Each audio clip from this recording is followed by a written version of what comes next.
Assalamu alaikum class 5 girls. Beta, today we have a chapter Belul. Belul, it's a name of a person. Let's read it. Morning coffee is always served to me on the veranda overlooking the estate. It is a joy to look out every morning and watch the sunshine gradually spread across the slopes and to sip my own coffee served to me by Belul. Belul has been with the family a long time now, and life would not be the same without him. He came to work for the family when I was a teenager. He does not get excited about anything, he is always calm, he seldom smiles or shows his feelings, and he is a wonderful cook. In this chapter ये discuss किया जा रहा है कि morning की coffee मेरी सुबह सवेरे मुझे जो कॉफ़ी बेलुल देता है, जो कि मेरा सर्वेंट है, तो वो मुझे हमेशा तरोताज़ा रखती है, फ्रेश रखती है। मुझे अच्छा लगता है सुबह सुबह कॉफ़ी पीना। और ये कह रहे हैं कि जब मैं बहुत छोटा था, when I was a teenager, तो बेलुल बंदा जो है सर्वेंट मेरे घर में काम करने के लिए आता था। Then he told something about Belul के how what type of person he is. ये इसमें ये कहा जा रहा है कि बेलुल किसको किसी भी चीज़ के मुतालिक कभी कोई खुशी नहीं होती, लेकिन ये है कि वो एक शानदार, एक वंडरफुल कुक है, बहुत अच्छी कुकिंग करता है। Let me tell you about the only occasion when I was angry at him. अच्छा, मुझे आपको इस बारे में बताने दो जब मैं उस पर गुस्सा था। Like it here is a person in is telling a story. Late one afternoon the area councillor and his wife called to see me. They made no sign of wanting to leave but sat and talked as the dusk turned into night. I thought I had better offer them some supper. Girls बेटा, ये सपर है, इसका मतलब होता है शाम का खाना। जैसे SUPER, तो ये सुपर होता है, ठीक है। मतलब हम किसी को कहते हैं ना सुपर, बहुत अच्छा, शानदार, लेकिन इसको SUPPER, तो इसको हम पढ़ते हैं सपर। इसका मतलब होता है शाम का हल्का फुल्का खाना। But I doubt whether we had anything suitable in the pantry. I excused myself and went into the kitchen. Belol, I said, what do we have for supper?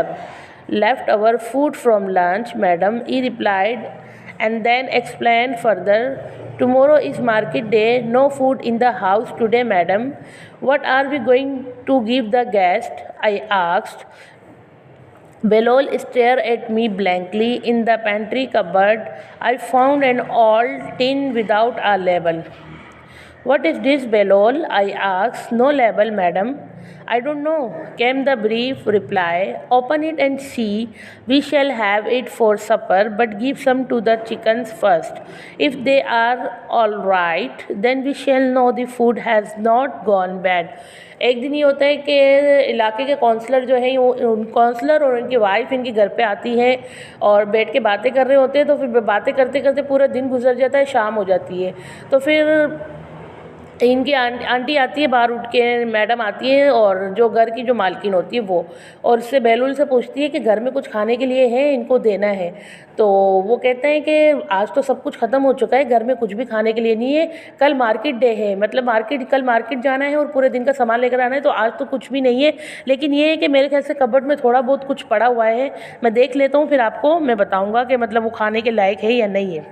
लेकिन पहले वो मैं चिकन्स को दूँगा कुछ, यानी खाने टाइप का कुछ है, लेकिन पहले मैं मुर्गियों को थोड़ा सा डाल दूंगा। अगर वो सही रही तो मतलब वो खाना फिर इसका मतलब ख़राब नहीं हुआ, तो फिर मैं मेहमानों को भी पेश कर दूंगा। Belol nodded and went about his business. Remember to tell me immediately if anything happens to the chickens, I said, and returned to entertain my guest. तो फिर वो कहती है ठीक है, चलो आप उनको डाल देना चिकन्स को, उनको अगर कुछ हो, कोई प्रॉब्लम हो तो मुझे बता देना, अगर कुछ भी नहीं हुआ तो फिर मेहमानों को भी हम वो खाना दे देंगे। The counselor and his wife were looking out over the plantation. Nice crop of beans this year, said the counselor. I hope so, I remarked. Times have been a little hard. We talked about this and that, and then Belol appeared and summoned us for supper. Do join me for a little supper, I said to my guest. Goodness gracious, exclaimed the counselor, is that the time? I'm sorry, we must go. फिर क्या करते हैं, वो खाना उनके आगे ला के पेश कर देता है नौकर। और फिर जो है आंटी जो होती हैं वो कहती हैं गेट्स को कि आए प्लीज़ खाना खाएं। तो मेहमान कहते हैं कि नहीं ये कोई टाइम थोड़ी खाने का, it's okay, we don't want to eat anything. But ये कि फिर आंटी उनको फोर्स करती है कि नहीं प्लीज़ कुछ खा कर जाएँ।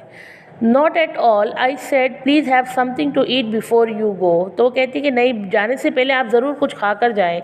They followed me into the dining room and we sat around the table. तो फिर वो डाइनिंग रूम में उनको लेकर जाते हैं और टेबल के दरमियान में बैठ जाते हैं। Belol serve the meal and then hovered about listening to the conversation. Have you feed the chickens Belol, I asked before we started eating. फिर जो है बिलोल उनको खाना सर्व करता है और वो लोग खाना शुरू हो जाते हैं। Yes ma'am. और मैम उनसे पूछती है कि तुमने उनको भी डाल दिया है ना खाना चिकन्स को। तो वो कहता है yes madam, yes madam, he replied and then hurried out of the room. ये कहकर जल्दी से कमरे से निकल जाता है। He has gone to see if the chickens are still alive. वो ये देखने के लिए जाता है कि चिकन्स अभी तक ज़िंदा है या नहीं। I thought to myself, वो खुद से सोचता है। And tucked into the food. We were having a pleasant chat after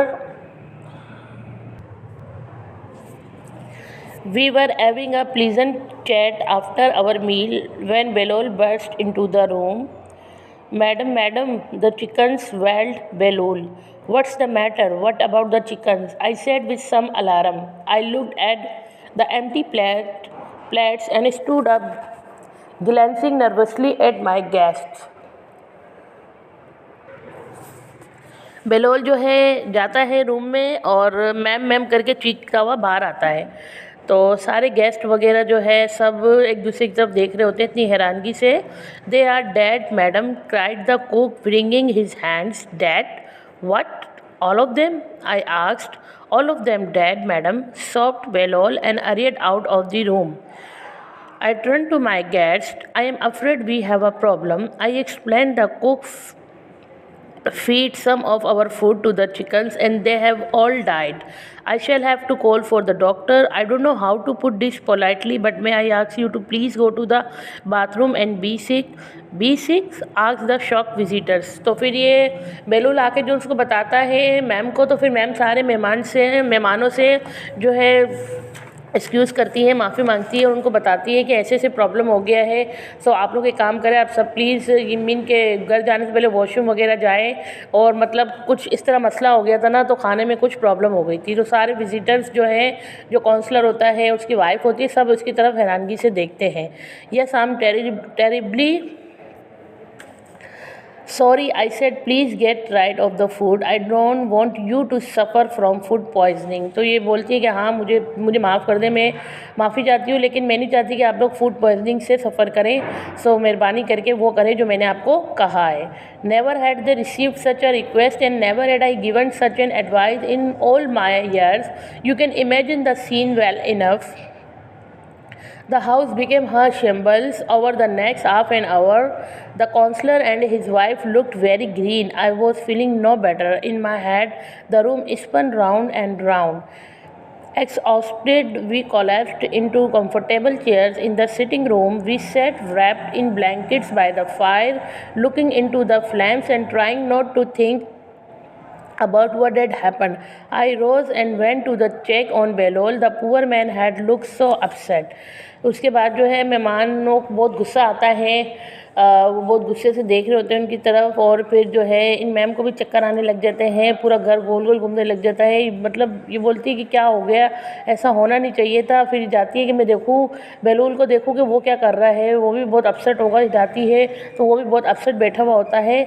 I found Belol sitting on the back door step, his head in his hands, gently rocking to and fro and whimpering softly. Never mind, Belol, I said, trying to console him.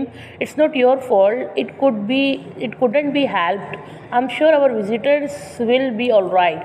तो ये देखती वहाँ जाके जो है बेलूल बैठा हुआ होता है, अपने सर को पकड़ के बैठा हुआ होता है और बहुत कंफ्यूज, बहुत परेशान होता है। तो ये बेलूल को तसल्ली देती है कि तुम्हारी कोई गलती नहीं है। आई एम श्योर के जो विजिटर्स हैं वो ठीक हो जाएंगे, टेंशन मत लो। Belul look up at me with tear-filled eyes. I suppose we had better collect up the chickens now, I suggested. तो बेलोल जो है की आंखें जो है वो आंसुओं से भरी हुई होती है और वो मैम की तरफ देखता है। फिर मैम कहती है कि बेहतर होगा कि हम चिकन वहाँ से कलेक्ट कर लें, मतलब सारे चिकन मर गए हैं, चिकन सारी मर गई है ना मुर्गियाँ, तो हम वहाँ से कलेक्ट कर लेते हैं। Belol give me a blank look, फिर बेलोल उसकी ये बात सुन के उनकी तरफ देखता है।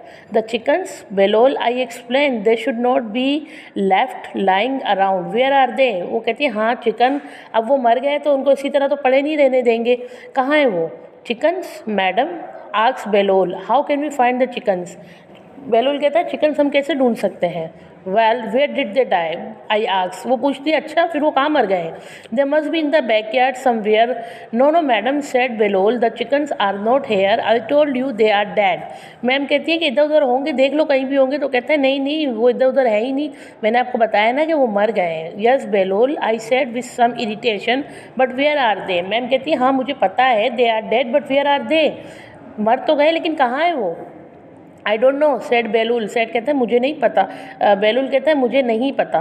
The fox kill them and took them away somewhere, दरअसल लोमड़ी ने उनको कत्ल कर दिया है और जो है उनको बहुत दूर ले गया है, कहीं और ले गया है। Did they not die of food poisoning I ask, फिर मैम पूछती हैं कि अच्छा तो इसका मतलब वो फूड पॉइजनिंग से नहीं मरे हैं? नो मैडम सेड बेलुल आई फॉक्स किल देम, उनको एक लोमड़ी ने कत्ल किया है। आई टुक अ डीप ब्रेथ, मैंने गहरा सांस लिया। I was too weak to attack the man, मैं बहुत मतलब कमज़ोर हो गई थी, ये यानी कि मैं कुछ बोल नहीं सकती थी उस बंदे को, बेलोल को, क्योंकि उसकी कोई गलती ही नहीं थी। I turn and walk unsteadily into the house, मैं मुड़ी और मैंने अपने घर में की तरफ भागी। I had some explaining to do, मेरे पास कुछ एक्सप्लेनेशन थी जिसको मैं एक्सप्लेनेशन दे सकूं। And an apology to make, और एक मतलब माफ़ी मांगनी थी मुझे इस बंदे से। Girls, it was our chapter. Hope you all understood it well. Now what do you have to do? You have to once again read it by yourself. An explanation I have given you, and after that you have to make a title page in your copy, and you have to complete one writing page, and after that you have to complete question and answer work from your study pack. That's all.